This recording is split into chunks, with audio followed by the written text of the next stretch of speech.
FH580v, a little short video. We got the heads tore off of it, and I'll show you what I found out.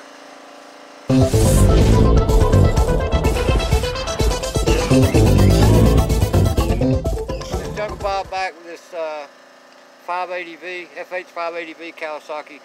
We went ahead and started breaking it down. We've already got the carburetor off, and I've cleaned this area up a little bit. Got the exhaust off.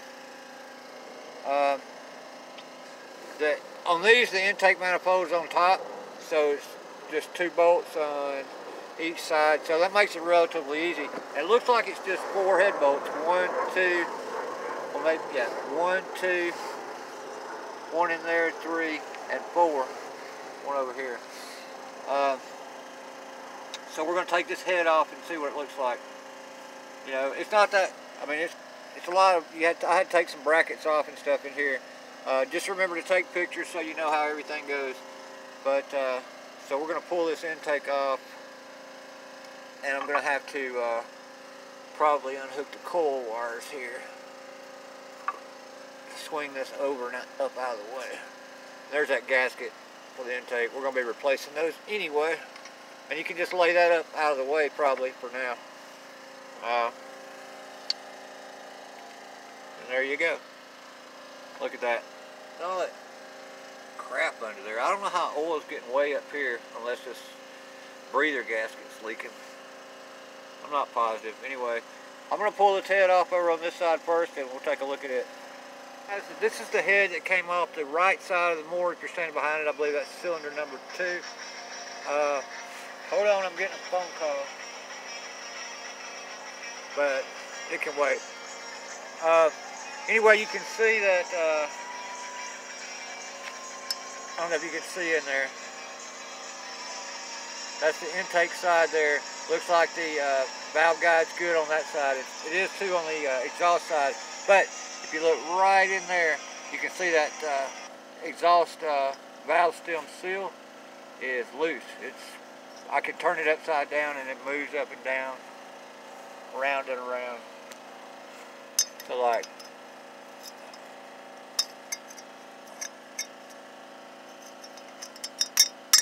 anyway, it moves around. So that's where some of that oil's coming in. And the piston over here is worn a little bit. The rings are.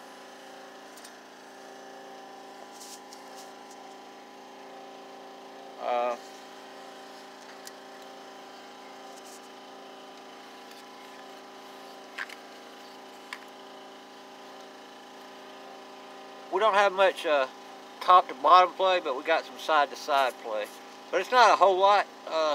Like I said, it had good compression. So I think that side's good. Now the other side's a different story. Let me show you the other side. That'd be cylinder number 1.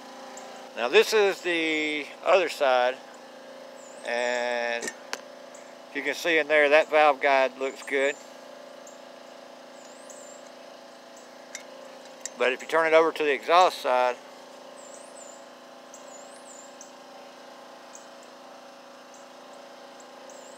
I don't know if you can see it. But it is definitely moved. We'll get you a better shot of that. And the same thing on this one, the exhaust valve guide seal is loose. But that's because it ain't got nothing to hold on to. Alright guys, so can you see that better? There you go. See how much that's moved?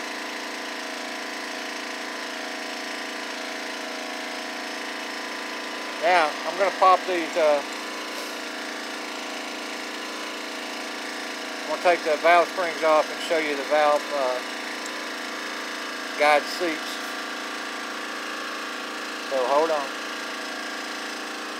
So I'm just going to pop this exhaust valve spring off first and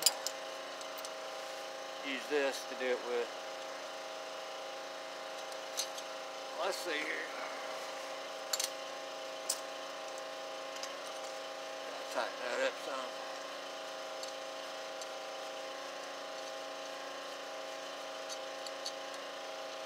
This old cheapo one, I don't know if it's going to work or not.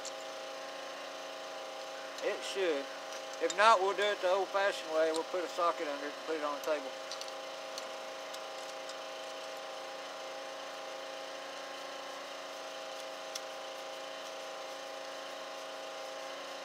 We will see shortly. Alright, once you get it, you just put it over the top of the spring here, and then on the bottom side on the valve, and then you tighten it up. And like I said, this is a cheapo one.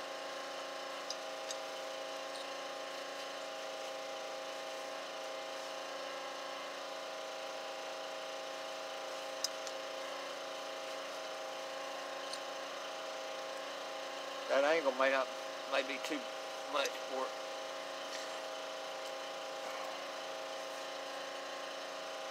You don't want to lose your keepers though.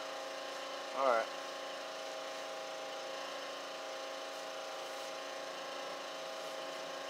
So once you get it down enough,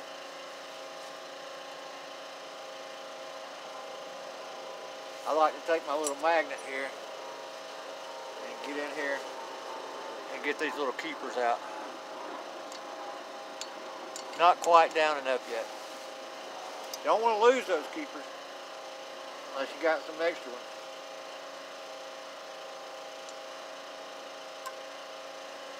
And this is not going to work.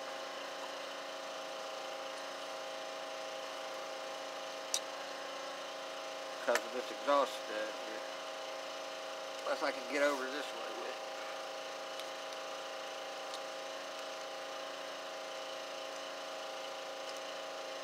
Let's just start over. Different angle.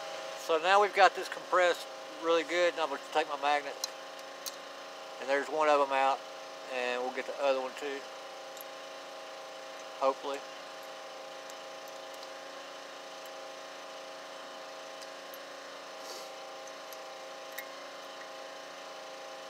I was going to try to be sneaky and get them both at the same time, but apparently I can't do that. So I'm going to drop it in my little parts bucket down here. And we'll tighten this up just a hair more.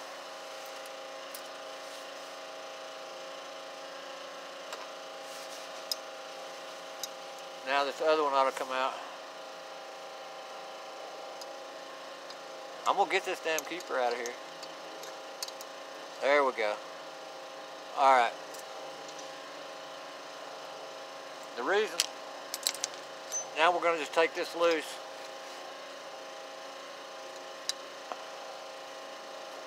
These come in handy though. If you ain't got one, it makes it a lot easier, even though I fiddle farted around with it. So that'll release your valve spring. You got this piece that comes off, and then your spring.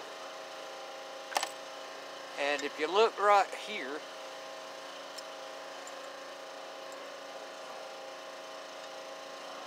this is your valve guide seal, and you see how that's, look, yeah, it just fell out.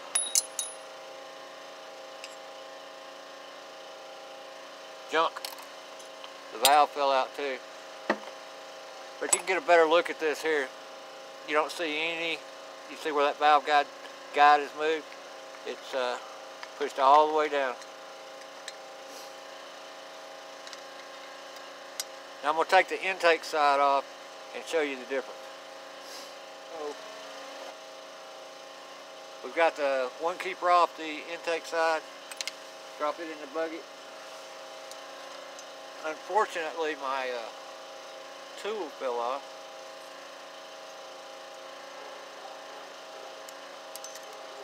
So we got to put that back on there. Everything's difficult today. You can tell it's a Monday.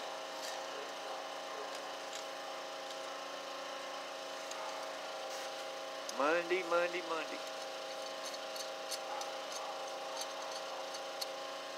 I really didn't want to have to get into all this with this engine. I was hoping it'd be something simple, but we knew yesterday it wasn't going to be when all that air was leaking. Plus it was blowing oil. This stuff needs to be fixed.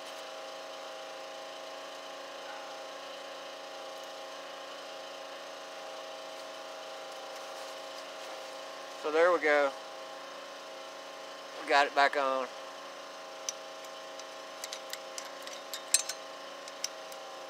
Tighten it a little more.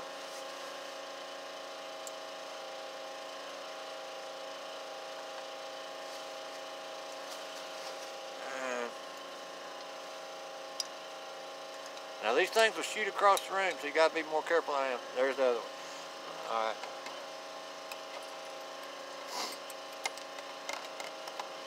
And now we'll take it loose.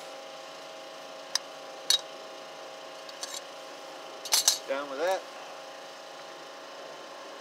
Valve spring cap off. Valve spring.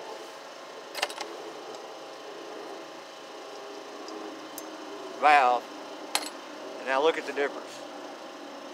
See how that's sticking up? That's your valve guide seal right there. And it mounts onto the valve guide. So this looks like a new head because I'm not going to try to ping it or anything. I'm going to try to find a used one online. The other one looks good. The other head looks good.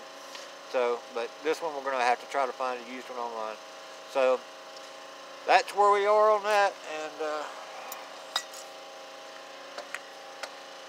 when we get back to it, I'll put another video up on it. So thanks for watching. If you like this video, hit that like button and subscribe to my channel. Uncle Bob out.